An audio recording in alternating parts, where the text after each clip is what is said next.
to call to order the LIU Board of Directors meeting for November the 5th. The board met an executive session prior to the meeting to discuss a personnel matter. Let us stand for the pledge of allegiance to the flag.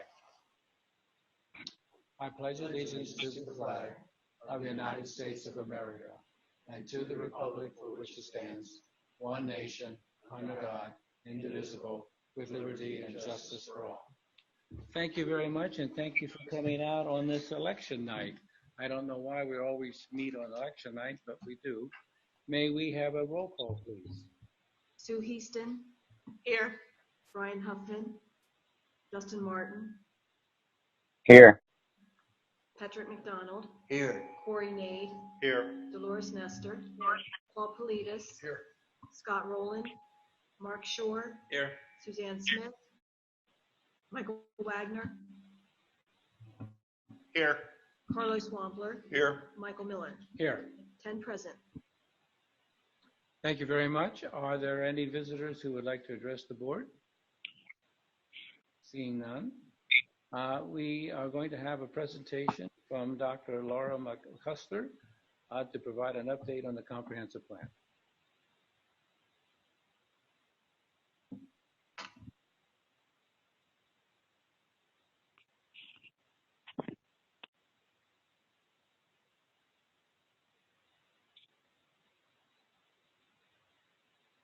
Good evening, everyone. My name is Dr. Laura McCusker. I'm the Assistant Director of Educational Services under Dr. Brad Sterner, and I have the pleasure of working with comprehensive planning. And so this time last year, in September, October, and November, the board was presented with an update. And so at this time, we are going to look at a progress update as well. So you have received a packet that has the same information, which I will be sharing tonight.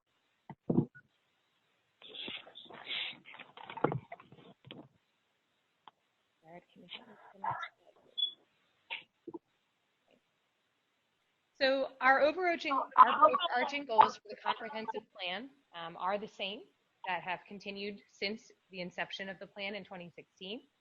The Lincoln Intermediate Unit will become one organization, be financially sustainable, and focused on quality and growth. You can find those same goals in your packet on the bottom of page 4 as well. All LIU Administrative Division SMART goals have been tied to these organizational goals since the inception of the plan also. Today we're here to talk about monitoring of our progress. Our 3-year plan ends in 2021, June 30th. So we'll review our 3 goals here, which also can be found on the bottom of page 4. Goal 1 for operations looks at establishing a system fully ensuring the intermediate unit actively investigates viable opportunities for funding that increases the likelihood that the IU's mission and vision will be fully met. So as this time last year in fall of 2018, here was a status report of our action planning steps. These are the same action planning steps that begin on page 5 of your packet. So as of fall 2018, these implementation steps that were coded as green were completed, yellow were in process, and red had not yet been started. And so moving forward and looking at this year, fall 2019, we have created a tactical group of leadership to include the assistants and each division director. On page 5 in the box, you'll see that the update is that the tactical team continues to meet monthly and includes the assistant directors of each division. This group carries out the assigned tactical items set forth from the cabinet level, and the interim assistant executive director serves as the liaison to this group. So that action step remains green for completed. Last year, we had also moved through a family finance team. So that remains as a completed action step as well. This was a group formed early in our comprehensive planning process. And so the work that was started there was completed in August 2016. And the special education and business services meet weekly to continue this effort. The work of the family finance team provided the impetus to centralize the business office as well. Establishing the role of committed project leads among leadership team members in order to increase capacity. The label of committed project leads, or CPLs, is used for organization-wide projects to ensure clear communication and shared leadership. This continues to be completed and used as one of our strategies. Under operations, we've also reviewed, revised, and implemented all operational policies and practice according to the schedule that was set forth. As you know, there are policies and procedures that are put forth to this board regularly on a schedule. So we are still on that schedule through administrative regulations and policies. They are shared with staff and are pushed out through safe schools and through leadership teams. Since the last update of the board last fall, there also has been a software implementation plan adopted so that we have a plan for implementation for multiple software updates between technology and business services. The final piece from the operations goal number 1 was designing a framework that addresses the development of the LIU business plan. So at this time, this has become in progress because a draft of the LIU business plan was presented to Dr. West and is being discussed at the cabinet level. Our second goal for the comprehensive plan was focused on instruction. Here is where we were establishing a system within the intermediate unit that fully ensures the consistent implementation of effective instructional practices across all classrooms at each IU learning site, including those classrooms associated with adult learners. As of last fall, these were the implementation steps and their progress. And as of today, for fall of 2019, when looking at the language and literacy acquisition professional learning action step, this has been moved to being in progress. The IU is planning to work with January 2020 in-service to reinstitute that as a vehicle to deliver this language and literacy acquisition. So this is a professional learning step required by Chapter 4. In addition to Chapter 4, we have meeting the needs of the diverse learners in the inclusive classroom. This is completed because last year, in 2018-2019, special education staff members received professional learning on trauma-informed practices funded by the York County System of Care. The final action step under the inclusion goal was Project Max ongoing implementation. Project Max is an optimizing practices in the following areas for students with complex instructional needs. It's about looking at the alternative eligible content so that students with the most needs can access the general education brought forth by the PA core standards. So the update there is that LIU 12 teams are still moving through the Project Max system. Most teams are in their second year. We also still invite districts to partner with us through that training. So that is still a completed action step. Finally, our third goal on professional education remains that we will establish a system within the intermediate unit that fully ensures professional development and other adult ed offerings are based on sound research and promising practices. They are focused on the needs of professional employees. They are comprehensive and are implemented with fidelity in order to meet the specific needs of the IU employees and other adult learners. So under goal 3, as of fall 2018, here were our action steps and their progress. Now for fall 2019, the first action step, we have established an IU Professional Education Committee. This committee was reconvened in October 2019 to meet once a month. We'll talk about that a little further. The next action step about a survey being created, administered by 2 IU staff, analyzed and used to determine the priority of needs for professional learning. This is in progress as this is on deck for our January in-service. So this survey is to be given to all staff during the 2019-2020 school year following the January 20th in-service. The next action step was to determine a protocol for developing individual learning plans to establish professional learning triggers for needed training. Now that the IU Professional Education Committee is intact and meeting again. This is something that's on their agenda to be viewed as soon as the January 2020 in-service moves forward. The final piece, providing differentiated professional learning opportunities, is still remains completed. EduPlanet course offerings are asynchronous opportunities, as well as our face-to-face differentiated pieces are advertised and shared internally and externally throughout the school year. Another way to view our progress, on page 10, you'll notice that there is a chart of these 3 goals as well. You'll see goal 1, all of the tasks have moved to the green completed or yellow in progress columns. If you turn the page to page 11, goal 2, all of the action steps have moved to completed and in progress. And goal 3 on professional learning, you'll notice the same.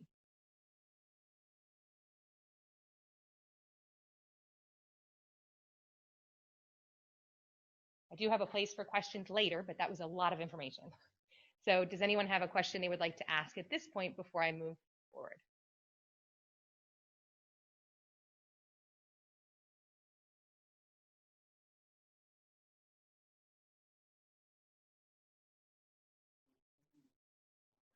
Yes.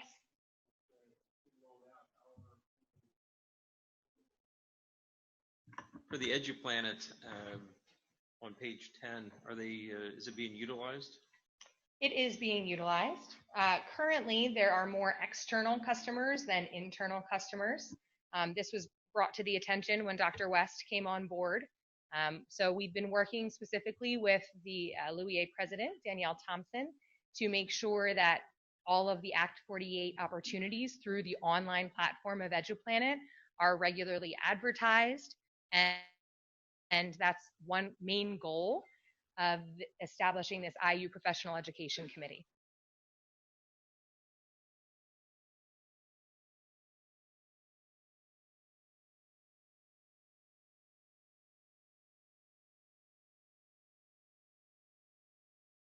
We'll continue for now. The Act 48 Professional Education Committee has been reconvened, as I mentioned. This is part of PA code. So school code does require that there are specific members that are parts of this. You're probably familiar with this from a district standpoint. So this language does apply more to a district than our unique setup here. But what's happening right now is that the LIU is holding elections for teacher representatives and educational specialists. And so there is a ballot right now of 5 specialists and 5 teacher representatives. And so they are being nominated. We also have administrative representatives chosen by our leadership team that are part of this committee. And then we're asking for your suggestions and your help to pass along invitations to parents, local business representatives, community representatives. Any members of the board are welcome to join this group as well. This is a group that meets from 3:30 to 5 p.m. once a month, typically the second Monday or Tuesday, and there is a Zoom video option as well. And so that is a committee that I lead out of Educational Services, and we would be happy to have you. My contact information is at the on page 12 at the end, if you do have some folks you would like to send along or invite or get me in touch with. Before the ballots and all of the official committee members have been established, here are the natural volunteers that have already served or volunteered to serve their time on this committee. And so you can see that there is a nice cross-section through these 17 members of divisions, of their departments, of their assignments, of their roles. And so we're very happy with that. You'll see that there is a short link for an invitation to join the committee if you are inclined. And then again, my contact information is at the bottom of this slide here as well.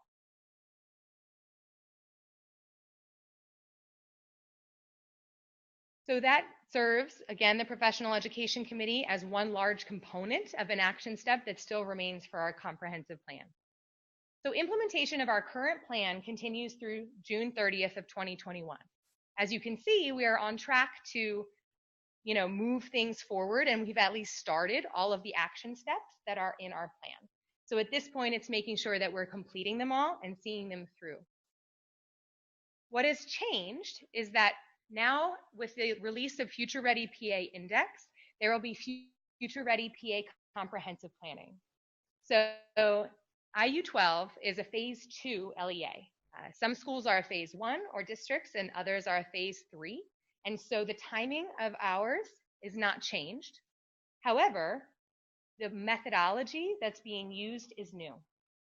You may have seen this cycle of improvement before if you're familiar with and working under with a school or a district that's been working with school improvement over the last year.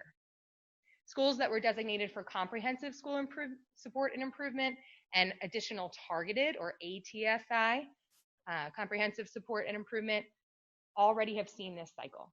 This is Leyland and Corbett's model that PDE has adopted for school improvement. And so at this point, now they're ready to roll it out in January to all schools that are going through the comprehensive planning process. So we'll be looking this year at setting the direction, assessing needs, and creating a plan. The template that we've seen that's offline for now, the portal will go live in January, has a ready, set, go to it. So ready is about setting the direction. Here's again where we'll look at who are the stakeholders that we have. And we're really looking at the idea of meeting a diverse and a wide group of stakeholders for the comprehensive planning process. So that's a new push where we'll really, again, accept any nominations from the board of anyone that would like to be involved in this work. The second step is assessing needs, which includes a brand new needs assessment. And so the needs assessment is based on the essential practices. Along with PDE's cycle of improvement, they have also adopted the essential practices, which are ways to look at now a systems level approach. If you've been following if you've been following school improvement efforts, they've been at the school level because there are designated schools for improvement. So this is the same essential practices, but you'll notice two differences. One is that we're looking at how well is the organization allocating resources strategically and equitably. What is the focus on continuous improvement of instruction? How are we empowering leadership? How are we providing student-centered supports? And how are we implementing data-driven human capital strategies?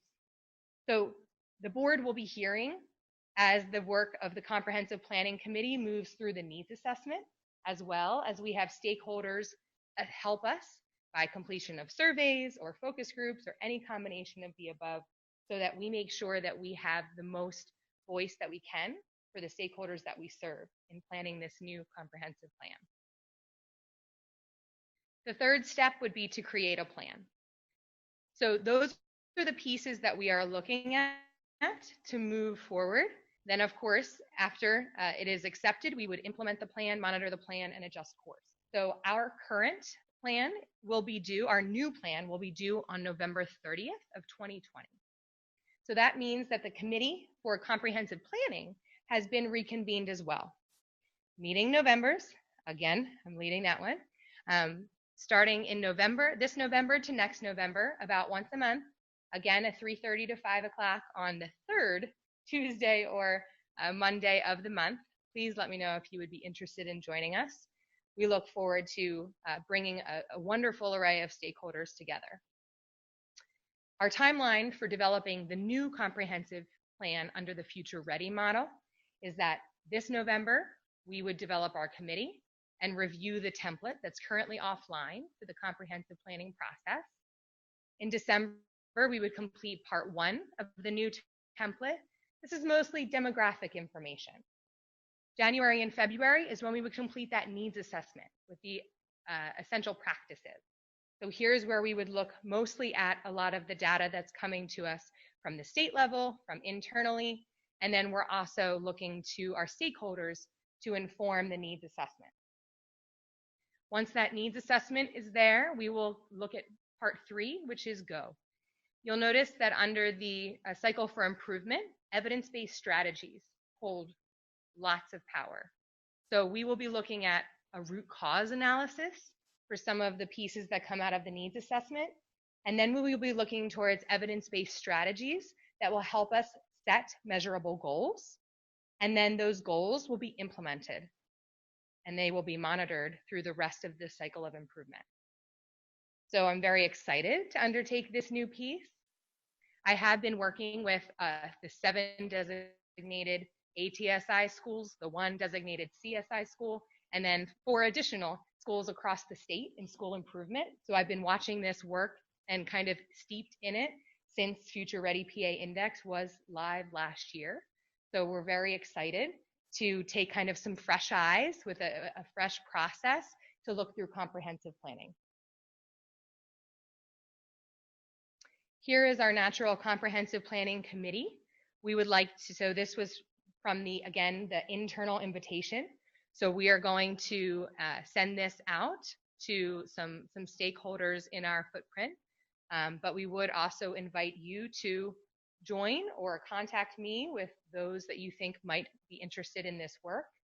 As we convene this group this month, we'd like to, talk to them a little bit more about the stakeholders' importance and make sure that we have a very robust committee here. This committee will be working hand in hand with the Professional Education Committee as well to make sure that we are meeting those pieces as best we can. Questions?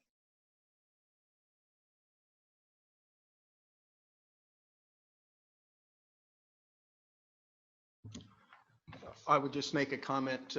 And first of all, I want to thank Dr. McCusker for taking the lead on this for us. She's done an outstanding job bringing us along. And also, I want to make sure that we thank the Comprehensive Planning Committee for stepping up and being willing to volunteer. So please, as Laura had said, if you think of someone who you think would be good, we want to have as many stakeholders involved on this committee as possible. So as you think of somebody, please let her know, whether it be you or somebody within your district or somebody that you think would be good to serve on the committee. Please let her know so that we can get as many different folks involved as we can. But as you can see, we're making progress.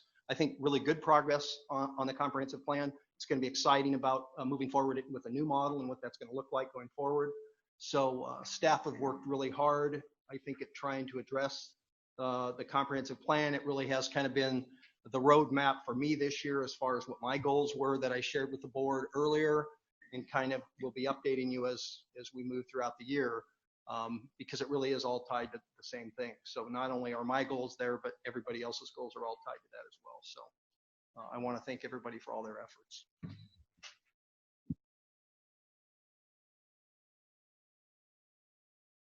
Thank you, Doctor. Next item is the minutes of the October 1st meeting were distributed to the board. Are there any corrections or additions that you would like to make to the minutes? Hearing none, then the minutes will stand as submitted and are approved. The consent agenda. Is there a motion to approve all recommendations listed on the consent agenda? So moved. Second. Been moved and second. Is there any item that anyone would like to remove for individual consideration? Hearing none. Is there any discussion on the items that are within the consent agenda? I just have a quick question. Under change of an employment status, it seemed to me that most of these were salary adjustments or work calendar adjustments. Is there a reason why there was so many this month? Is it just, I mean, not that there was a great difference in dollar, I just was curious on why there's all those different changes.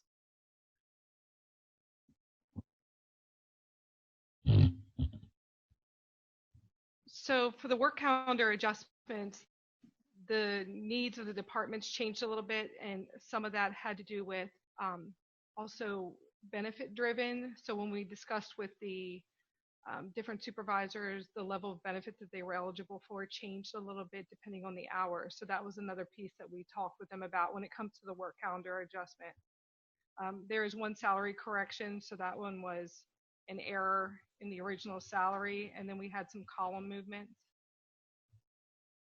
Thank you. You're welcome. Are we ready to vote? May we have a roll call vote, please? Sue Heaston, Yes. Dustin Martin, Yes. Patrick McDonald, Yes. Corey Nade, Dolores Nestor, Yes. Paul Politis, Mark Shore, Yes. Michael Wagner, Yes. Carlos Wampler, Yes. Michael Miller. Yes. We have 10 in favor.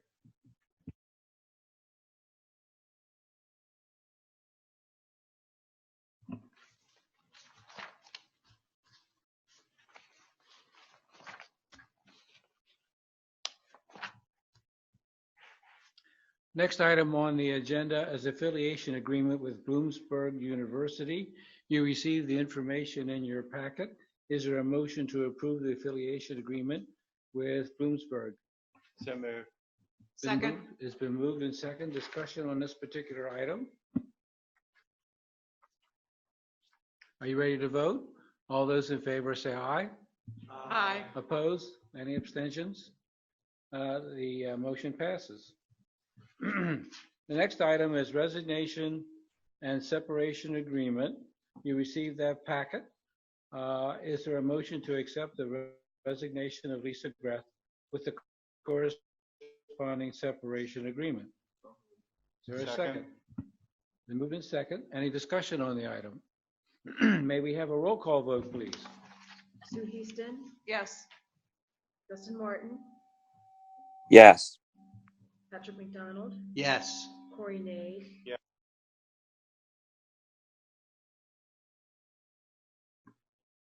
Mark Shore, Yes.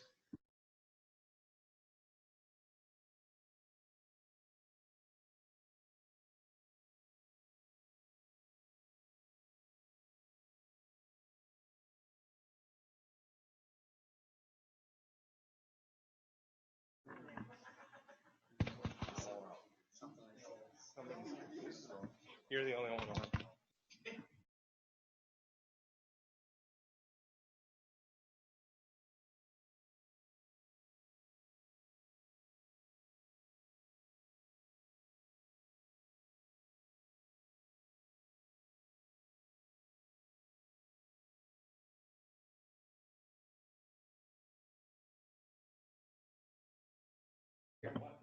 Oh, now we're on. Oh, now we're back. We're back. Well done, Jim. Thank you.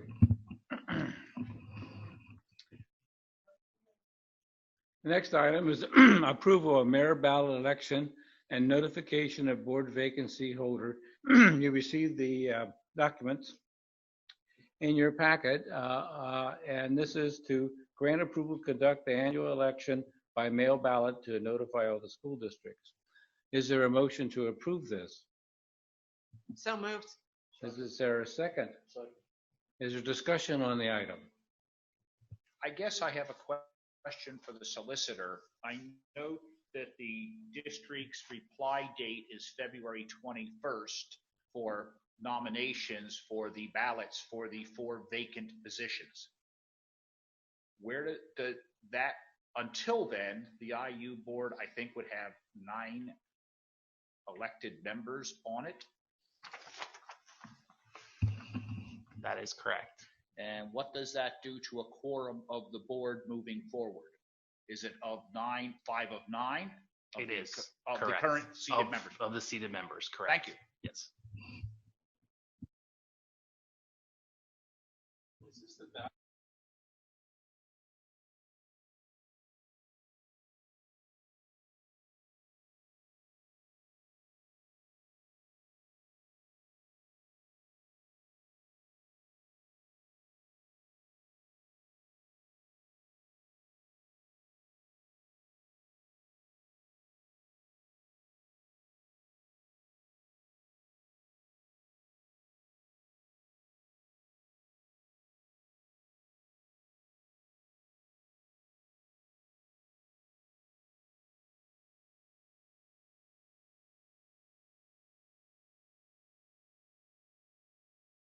I believe it's a requirement of school code.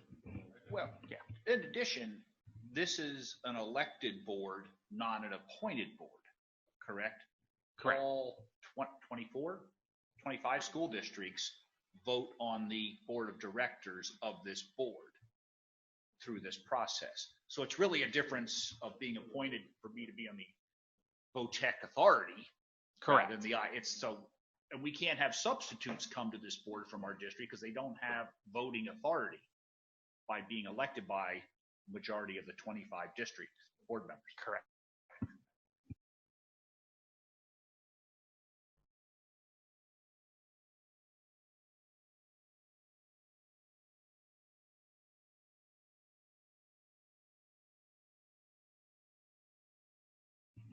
I believe it's been moved and seconded, and there's a motion on the floor. Is there any other discussion? All those in favor say aye. Aye. Aye. Opposed? The next item is proposal for roof repairs. Mr. Stanton, I believe you have a big building here that only needs $6,000 worth of repair. So I am assuming it's not a complete replacement. It's a cut and paste here and there. That's correct. And there's a lot of work, mainly on water drainage, of repairing how the water flows into the gutter system. And a lot of it, if you look at the proposal, the 15 bullet points that they're repairing, a lot of it is the flashing around the edges of the roof have lifted up and they're securing the flashing and that type of thing. By doing this repair, we will reduce future costs. Yes, sir. That's correct. Thank you. Too much Pennsylvania Dutch. Okay, that is the proposal that you received. Is there a motion to approve? So moved. Is there a second? Second. Is there discussion on this particular item? Maybe have a roll call vote, please. Yes. Dustin Martin, Yes. Patrick McDonald, Yes. Corey Nade, Yes. Dolores Nestor, Yes. Paul Politis, Yes. Mark Shore, Yes. Michael Wagner, Yes. Carlos Wampler, Yes. Michael Miller, Yes. 10 in favor.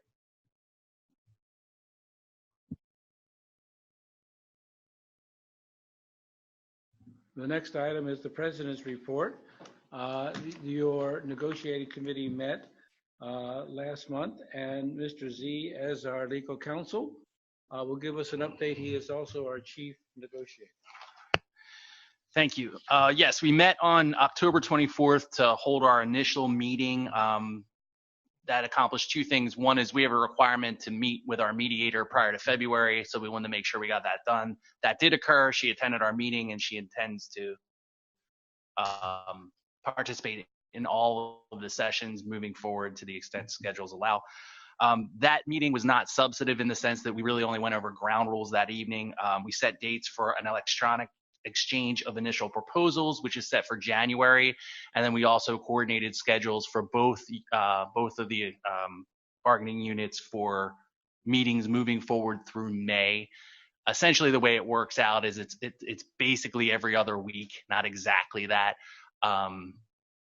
Through May. Hopefully we won't need to go through May for all those, but we set those. And the administration now is working on compiling the information for that initial proposal exchange, which again will occur in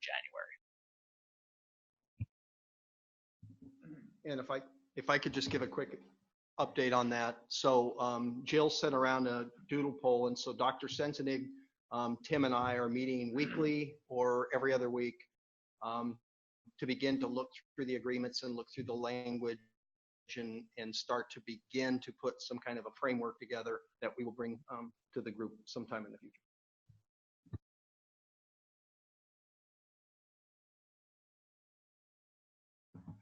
I'd be happy to. Just a couple updates. The Special Education Task Force has completed a draft of their business rules, and so we're in the process of convening the Special Education Task Force one final time to go through and look at the business rules and review those. Once they give us their approval to move forward, the plan is to take those to the superintendents at the SAC meeting in November.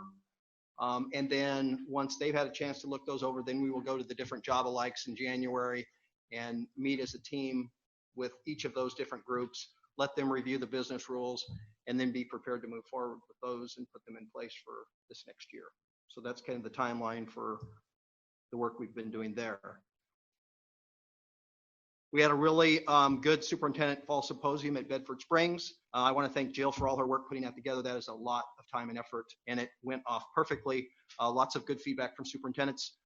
Dr. Mike McGuff was our main person there. He did a session on personal leadership and leadership lessons from Flight 93. So I think everybody had a really good day and a half and came away feeling really positive about that. Dr. Sensening and I have put together a tentative timeline for the assistant executive director position.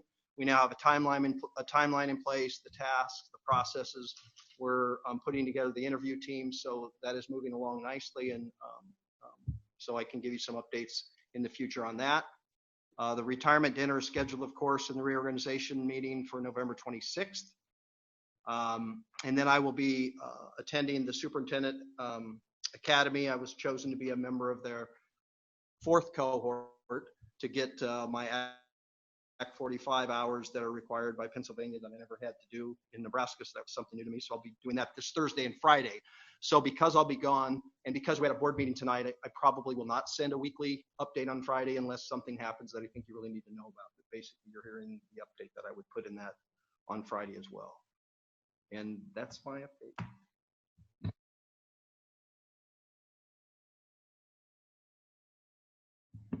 And then you have in front of you the invitation so that we know if you're going to attend. So if you could please fill that out and let us know so we can plan on dinner and all of that, we'd appreciate it. Thank you. Are we going to meet back here then after the dinner? After the, yeah, we'll meet at the Altman House and then we'll come back here for the meeting. Correct. In recent past history, we had it catered here as a cost-saving measure. Why was the decision made by administration to go to the Outland House?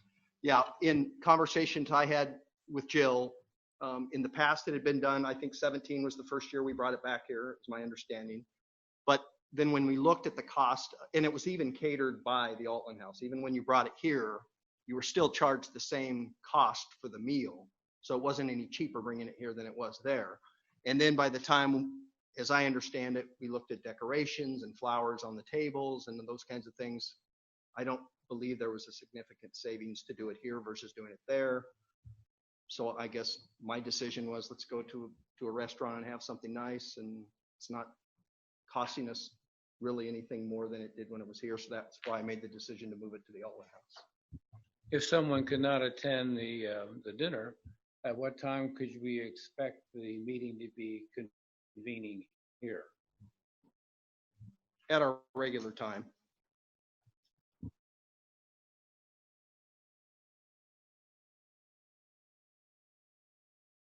Okay, cabinet reports. Jared, you want to start us off, please?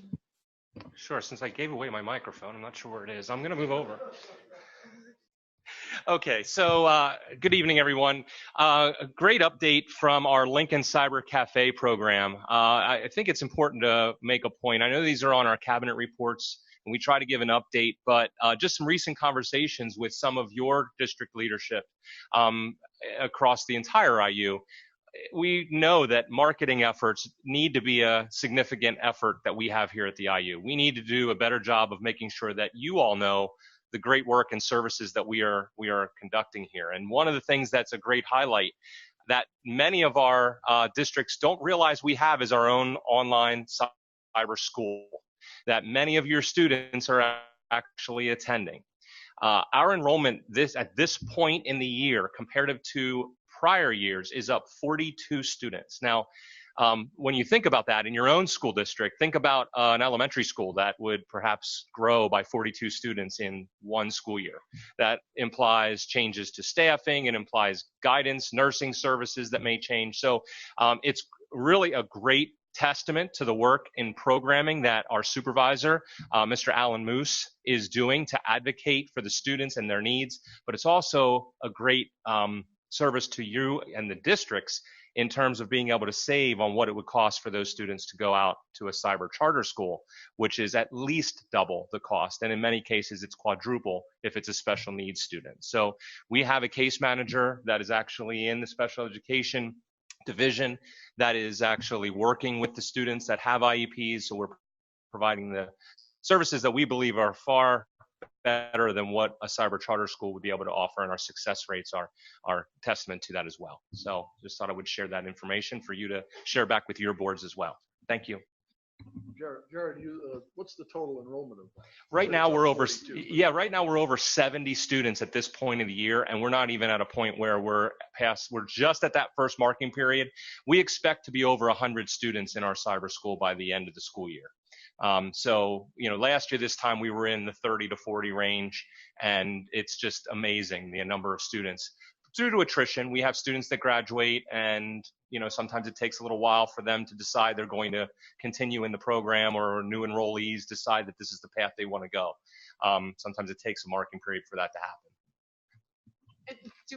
So it's both regular ed and special ed? It's both, yes, and we go all the way down to kindergarten now. Do you know what the breakout is between special ed and regular ed? I can share. Actually, I can share with you. I'll pull. We just pulled a bunch of statistics of grade levels. I don't have them with me. I do apologize. Yeah. Thank you. Sure. Now that we have you, I guess following up on Paul's, is it almost a floating entry and departure for the program? So a student. Sorry, I'm completing your sentence. Right, I'm sorry. Okay. We actually you have to partner with us. We do not accept students who the district does not want or wish those students to go. We want to honor those requests because, as you know, with your cyber charter school, students will go, they'll spend 3 years there, and they'll come back with 0 credits to show for it. And so all of our course curricula are vetted and signed off on by your guidance departments, so that when students do come back, if they took geometry in our Lincoln Edge program, they will come back and have that geometry credit actually accredited to their transcript. I guess part of my question is there a little more flexibility on completing the number of credits for graduation outside of the typical August 1st to June 1st school year? The calendar year is absolutely more flexible. We do try to stay within the semesters because we do want students to have the ability to come back to their traditional school. Naturally, our goal is what your goal is, getting them back in the seats in your classroom. And if that's possible, if they are physically and medically able to do that, we don't want such a flexible calendar. It's tough because a lot of these students are leaving because of lack of flexibility. So we want to try to be able to keep them on schedule to be able to come back in and assimilate within your own environment. You're welcome. Thank you. Dr. Murphy. Good evening, everybody. So persons with disabilities are typically 50% more likely to be victims of crime or to be taken advantage of. And so understanding this, we do have some programs, especially with our artistic support program, that has an opportunity to focus on how to be safe, not just within school, keep your hands to self, those types of things, but also how to be safe outside of school. And in the report, you'll see that one of Lincoln Way's elementary autistic support classrooms that we host had dedicated October, the month, to safety. And that included not just being safe in school, but also being safe while you're out, and how to know when someone's being unsafe to you. And it's something that we started in the elementary grades and we work on forward. And this one also included how to be safe trick-or-treating as well, since that's a big activity of elementary school students. And we continue that throughout our high school years. Another thing I wanted to draw your attention to in the report is that we have a celebrity among us, if you will, a young lady by the name of Amory Brown. She attends the classroom that's located here in this building and works with transitioning to life skills, or transitioning into life after high school. Well, she's also been awarded through Special Olympics award for weightlifting, and you'll see in the report how much she does bench press, about 125 pounds, and deadlifts 300 pounds. and she's a delightful person. And she's going on to the Hershey to participate in the next level up of championships. She is from Hanover, and so if you ever get an opportunity to meet Anne Marie, wish her luck and congratulate her. Thank you. Tracy, do you have anything you want to update us on HR? Sure. Hello. Just to let you know some of the things that we're working on in human resources. One of the things is updating our job descriptions. So you will continue to see those monthly at every board meeting until we can get those updated and reviewed and adopted by the board. So you will see those for a while, and then we will get them on a cycle to review every 4 years. So, but you will see a lot of them initially. We are also working on developing some consistent policies and procedures within the department and offering consistent support to our supervisors within the IU. Another piece of that is building relationships with the human resources departments within the districts. So one of the tasks we were asked to do is to plan a job alike or HR consortium meeting. So we do have that scheduled for Monday, November the 18th. So that will give me an opportunity to meet a lot of the HR directors that I've worked with through emails, actually be able to work with them in person. So we are really excited for that because that has been something they've asked for and we have not done it in a while. And then after the first of the year, we will begin working on an employee manual for our employees. So we have a lot of big projects we're currently working on. Thank you. Thank you. You're Mr. welcome. Stanton? On the next board meeting, the end of this month, I'm hopeful to get to you next year's general fund budget. And so there won't be any action item. I believe it's November 25th, but it would just be a presentation. And then you can ponder that presentation until January. And then January will ask for action from the board. And then if you approve that general fund budget in January, we'll send that out to the districts for the districts to vote on it. So I just want to let you know that hopefully that should be coming your way at the next board meeting. The other thing I'll mention is the school districts, as you're well aware, pay for, the IU for special education services. But then we return to you a tremendous amount of money for some of that cost that you pay through us because we process claims through the access system, and some of your districts don't do that anymore because it's so difficult, so cumbersome, time-consuming, very heavily regulated that for some districts it's not worth their time to do it. But we do that on behalf of the districts for the services that we provide you. And within the last week, we refunded you $3 million worth of money that came back through the access system. So that helps offset some of the costs that the districts had previously paid the IU. So I wanted to mention that. And that access reimbursement system is currently within the special education department of the IU that processes all those claims that are available for reimbursement. We still have auditors on site, independent auditors auditing the fiscal year 19 financial reports that we put together. Last board meeting, you voted to replace our 29-year-old van that we had with a new Ford Transit van. So we received that Ford Transit van, I think within a week or a week and a half of that board action. So that is the new Ford Transit van is in service and very much appreciated. And the other thing I'll mention, our joint purchasing board saved the districts last year $4,521,000 through the joint purchasing program through a combination of energy savings as well as supply commodities for the school districts. Thank you. Thank you, Dr. Sterner. Hi, good evening. What I would like to report on is all around collaboration. This month, or actually in October, we have our network meeting groups, each of our cabinet members here. The group that I oversee is called CC Reps, or the Curriculum Council. So that would be all of your assistant superintendents, assistants to the superintendents, and directors of curriculum. So we meet together each month.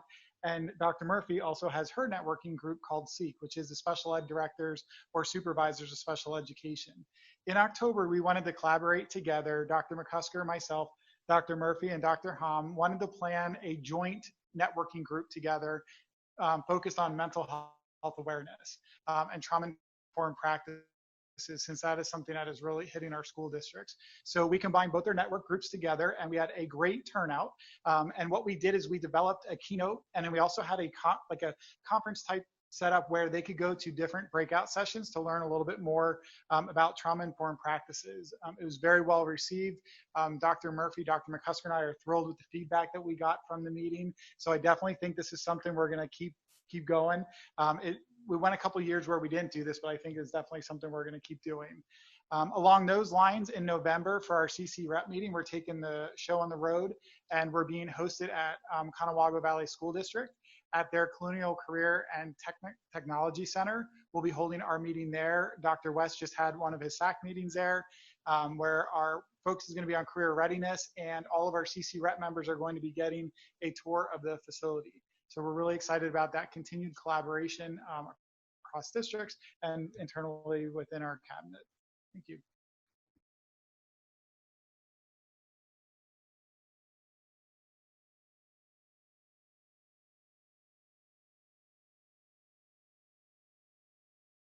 So moved.